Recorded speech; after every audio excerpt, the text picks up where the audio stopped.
মিডিয়াই প্ৰশ্ন সোধাটো বা মিডিয়াই কিবা প্ৰতিবাদী কাৰ্যসূচী এটা কভাৰেজ কৰাটো কিবা বেয়া কাম নেকি?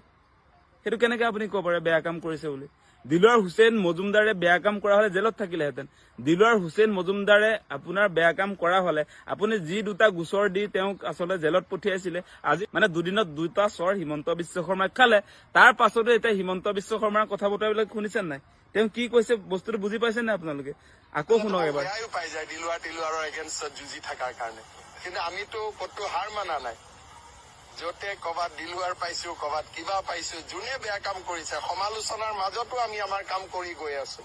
কতো জিৰণি লোৱাই নাই। কতো জিৰণি লোৱাই নাই। বেয়া কাম তেওঁ নিজেহে কৰিছে দেই। সাংবাদিকজনে মানে এই প্ৰতিবাদী কাৰ্যসূচীটো ফুটেজ ল'বলৈ গৈছিলে। ফুটেজ লোৱাটো বেয়া কাম নেকি? এতিয়া দুৰ্নীতিৰ অভিযোগ উত্থাপন হৈছে এপেক্স বেংকৰ বিৰুদ্ধে। সেই যিটো প্ৰতিবাদ হৈছিলে সেইদিনা সেইটো কভাৰেজ কৰিব গৈছিলে দিলৱাৰ হুছেইন মজুমদাৰে। এতিয়া আপোনাৰ মিডিয়াই প্ৰশ্ন সোধাটো বা মিডিয়াই কিবা প্ৰতিবাদী কাৰ্যসূচী এটা কভাৰেজ কৰাটো কিবা বেয়া কাম নেকি? সেইটো কেনেকে আপুনি ক'ব পাৰে বেয়া কাম কৰিছে বুলি? দিলৱাৰ হুছেইন মজুমদাৰে বেয়া কাম কৰা হলে জেলত থাকিলেহেঁতেন।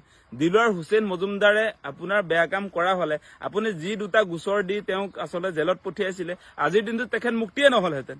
গতিকে মিছা কথাটো কেতিয়াও নকব। অসমৰ ৰাইজে চাই আছে বেয়া কাম কোনে কৰিছে, বেয়া কাম কোনে কৰা নাই, সেইটো সকলোৱে দেখি আছে। হিমন্ত বিশ্ব শৰ্মাই বেয়া কাম কৰিছে। সাংবাদিকৰ মুখ বন্ধ কৰিবৰ কাৰণে হিমন্ত বিশ্ব শৰ্মাই ভুৱা গোচৰ তৰিছে সাংবাদিকৰ ওপৰত।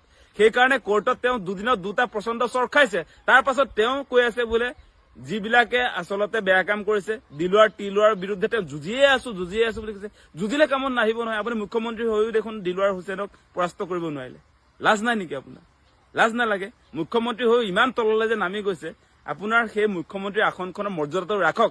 এনেকৈ কেতিয়াও নিজৰ ক্ষমতাৰ আচলতে অপব্যৱহাৰ নকৰিব। এতিয়া আৰু এটা কথা আমি যোৱাকালি আলোচনা এটা কৰি থাকোতে ওলাইছিলে যে যিবিলাক পুলিচ প্ৰশাসনৰ মানুহক দিলৱাৰ হুছেইন মজুমদাৰৰ বিৰুদ্ধে আচলতে লগাই দিছে, সেই পুলিচ বিলাকেও বোলে একো গম পোৱা নাই, যে তেওঁলোকে নিজে গমেই পোৱা নাই আচলতে কি কৰি আছে। দিলৱাৰ হুছেইনক গ্ৰেপ্তাৰ কৰা কথাটো সেইটো কিয়নো গ্ৰেপ্তাৰ কৰা হৈছে, আপোনাৰ তেওঁৰ ঘৰত ৰেড কৰা হৈছে, তেওঁৰ দোকানত ৰেড কৰা হৈছে, কি কৰি আছে পুলিচ বিলাকৰ নিজে মানে আপোনাৰ একো বুজিয়ে পোৱা নাই। তেওঁলোকৰ মাথা গৰম হৈ গৈছে। মানে তেওঁলোকে নিজে গম নাপায় মানে কি কৰিছে কি নাই কৰা। মুঠতে ডিক্টেশ্যন দিছে হিমন্ত বিশ্ব শৰ্মাই, সেইমতে কাম চলি গৈ আছে। মানে পুলিচ বিলাকে নিজকে নিজে পাগল যে লাগিছে বুলি কৈছে। মানে এনেকুৱা এটা পৰিস্থিতি বৰ্তমান সময়ত যি ধৰণে অসম পুলিচক হিমন্ত বিশ্ব শৰ্মাই আচলতে যি ধৰণে গঢ়িছে, এইটো অত্যন্ত দুৰ্ভাগ্যজনক। আপোনালোকে নিশ্চয় দেখা পাইছে কোনো কথা নাই বতৰা নাই, বাতৰি পৰিৱেশন কৰাৰ অপৰাধত দিলৱাৰ হুছেইন মজুমদাৰক আপোনাৰ গ্ৰেপ্তাৰ কৰিছে। দুৰ্নীতিৰ অভিযোগ উত্থাপন হৈছিলে এপেক্স বেংকৰ বিৰুদ্ধে, আৰু এপেক্স বেংকৰ সেই আপোনাৰ যিজন MD আছিলে সেইটোৰ মাথাটো চাওক আপোনালোকে, তেওঁৰ বুদ্ধিটো চাওক। তেওঁ যিদিনা আচলতে এপেক্স বেংকত অসম জাতীয় পৰিষদৰ ভাতৃ সংগঠন এটাই তাত প্ৰতিবাদী কাৰ্যসূচী ৰূপায়ণ কৰিছিলে, সেইটো কভাৰেজ কৰিবৰ কাৰণে দিলৱাৰ হুছেইন মজুমদাৰে গৈছিলে। আৰু MDজনৰ বিৰুদ্ধে যেতিয়া অভিযোগ উত্থাপন হৈছে দুৰ্নীতিৰ অভিযোগ, MDজনক প্ৰশ্ন সুধিছিলে দিলৱাৰ হুছেইন মজুমদাৰে, সেই ভিডিঅ' ভাইৰেল হৈছে। তাৰপিছত MDজনে কৈছে বেংকৰ ওপৰলৈ আহা, তাতে কি কবলগীয়া আছে কম। কি কবলৈ আছে কম বুলি কৈ আচলতে তাত বেংকত আবদ্ধ কৰি ৰাখিলে সাংবাদিক দিলৱাৰ হুছেইন মজুমদাৰক।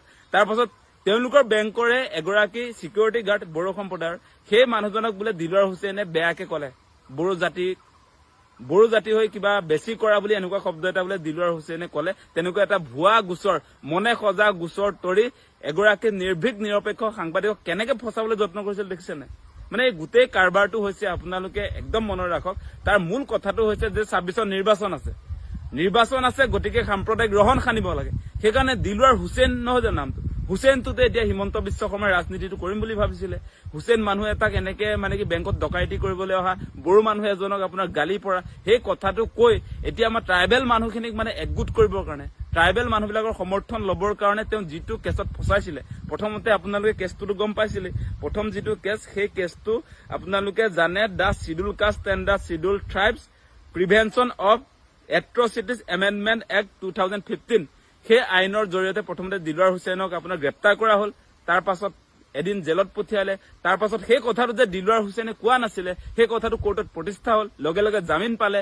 এই গোটেই কথা বতৰাবিলাক তেতিয়া আপোনালোকে নিশ্চয় চাই আছিলে। তাৰ পাছত সেইটো কেছত যেতিয়া ফচাব নোৱাৰিলে, তাৰ পাছত কি কৰিলে বোলে বেংকৰ নথি চুৰ কৰিবলৈ গৈছিলে।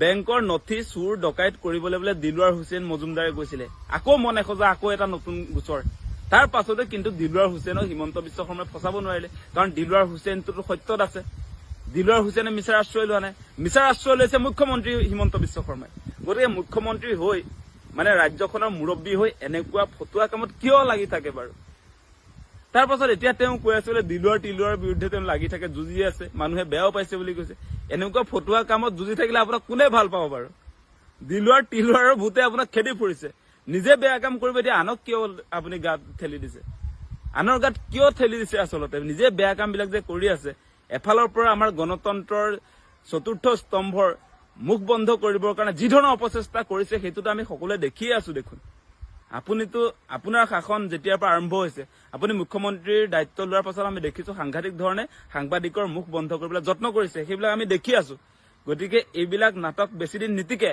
কোৰ্টততো আপোনাৰ 2 দিন ভেলিডিটি আপোনাৰ নাটকৰ হিমন্ত বিশ্ব শৰ্মাৰ নাটকৰ ভেলিডিটি 2 দিন তেওঁ ক্ষমতাত আছো কাৰণে তেওঁ নিজে আইন বুলি ভাবে তেওঁ যি কব সেইটোৱে আইন কিন্তু সেই আইনটোৰ ভেলিডিটি 2 দিন 2 দিনৰ পাছত আপোনাৰ কোৰ্টত সেইটো মানে বানচাল হৈ যায় 2 দিনত 2টা চৰ খাই যায় হিমন্ত বিশ্ব শৰ্মাই কোৰ্টে দিয়ে সেই চৰটো গতিকে সেইটো দুৰ্ভাগ্যজনক মুখ্যমন্ত্ৰীৰ আসনখন হিমন্ত বিশ্ব শৰ্মাই অৱনমিত কৰিছে গতিকে সেই মানুহজন আমাৰ অসমৰ কাৰণে কেতিয়াও শুভ নহয় গতিকে সেই মানুহজনক 26ৰ নিৰ্বাচনত বিদায় দিব লাগে সেই কথাখিনি